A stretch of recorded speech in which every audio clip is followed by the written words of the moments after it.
Welcome back, guys. Welcome to Toy Friendly Unbox, where we feature the hottest toys in the market today. Yung chain supplier natin, from the previous episode, nagpadala ulit siya ng i-unbox natin ngayon. So, ito, wala naman siyang box art.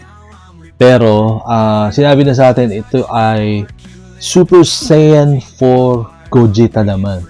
Kung yung previous episode natin, si Gogeta figure na resin, ito naman daw is yung Super Saiyan 4 Gogeta figure na resin din. Same studio na gumawa. Ito, nandito na sa brown box niya. JG Studio yung gumawa sa kanya. And yun, excited tayo na buksan ito. Especially, I'm sure dun sa mga Dragon Ball fans. Dragon Ball GT naman ngayon, di ba? Super Saiyan 4 Gogeta figure. So, before anything else, please like, comment, subscribe to our channel. Don't forget to hit that notification bell for announcements on future unboxing episodes and other events and other fun stuff. And as always, please do visit our Facebook page, www.facebook.com/toyfriendly.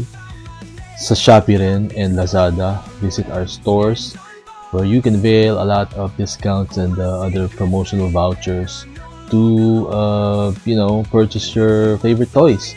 Shopee.ph/toyfriendly and sa Lazada, search nyo lang yung Toy Friendly Toy Store. So, without any further ado, buksan na natin to. Here we go!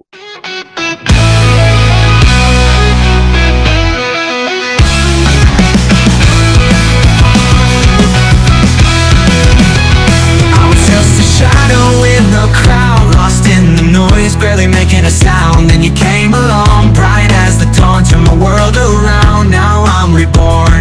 Every look, every touch, it's a spark. You lit the fire deep in my heart. I'm breaking free. So guys, ito na, binuksan na natin yung brown box. Wala na tayong i-analyze na na box art kasi wala naman siya kasamang box art. Pero ito, binuksan na natin yung shipper's box na kasama sa kanya. And, ang mangyayari dito, i-reveal na natin yung itsura. Sana kasing okay nung...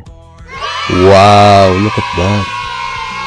Dito pa lang, kita nyo na yung detail. Ganda! Resin din to, I'm sure. And, yun nga. Mamaya, buksan natin, para full figure analysis yung gawin natin. And, ma-appreciate natin yung totality ng figure. May base na kasama. And well-packed naman siya. May kasama siyang styro. Yung other figure, yung Gogeta, naka-plastic clamshell eh. Ito, complete with styro. Ganda. Dito pala, kita nyo na yung detail. So, buksan natin to and then, analyze natin. Let's make a review of the figure. Alright? So, guys, ito na, nabuksan na natin. Awesome figure pa rin. Tingnan mo yung detail niya. Tingnan yung fur. Sobrang detalyado na pagkakagawa. Highly detailed. Color combination and highlights. Ganun pa rin. Consistent with the previous figure na nireview natin, yung Gogeta. So, ito, Super Gogeta. Super Saiyan 4 Gogeta. And take a look at this. Siyempre, kung Super Saiyan 4 to, may tail. Diba? Yan, ganda. And ganun din, yung pants niya, yung trousers, same din yung detail niya, sobrang astig.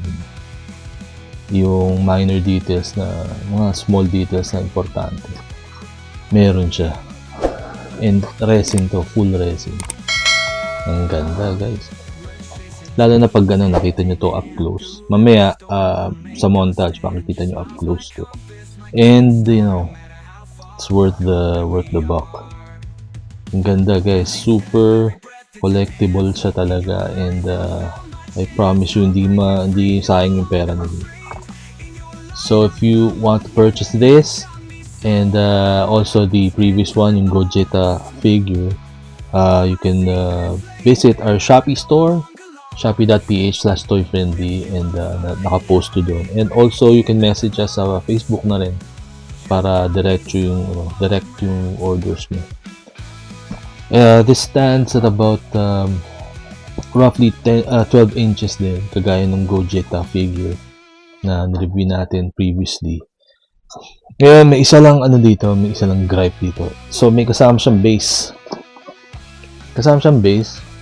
Mas manipis ng konti dun sa previous base ng nakuha natin sa Gogeta. And yun lang, hindi sumasapak ng pantay yung isang peg dun sa paa. So napapasok nyo lang yung isang peg ng 1 foot at a time lang. Pero solid pa rin siya.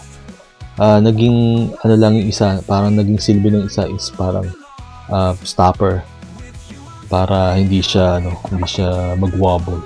So meron pa ring use.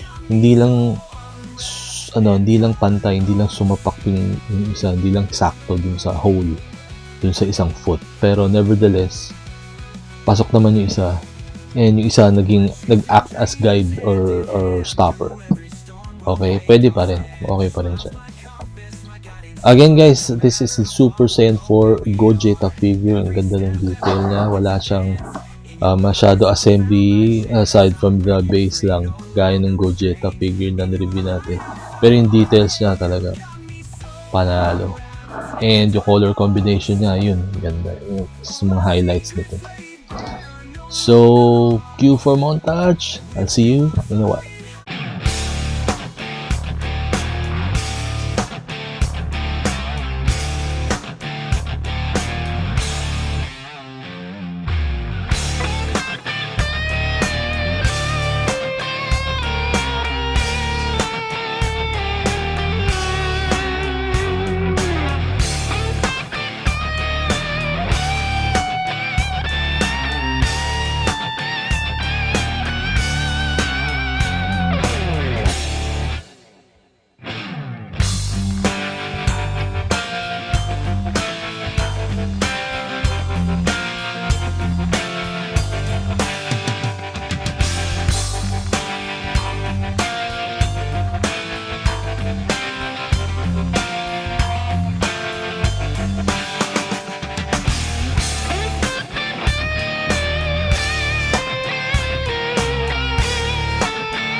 So guys, that was our quick unboxing and review of this Super Saiyan 4 Gogeta figure from JG Studios. And ito, katabi niya yung previous na in-unbox natin, yung Gogeta figure, same studio rin ang gumawa. So, ang ganda nito guys, itong pair na to.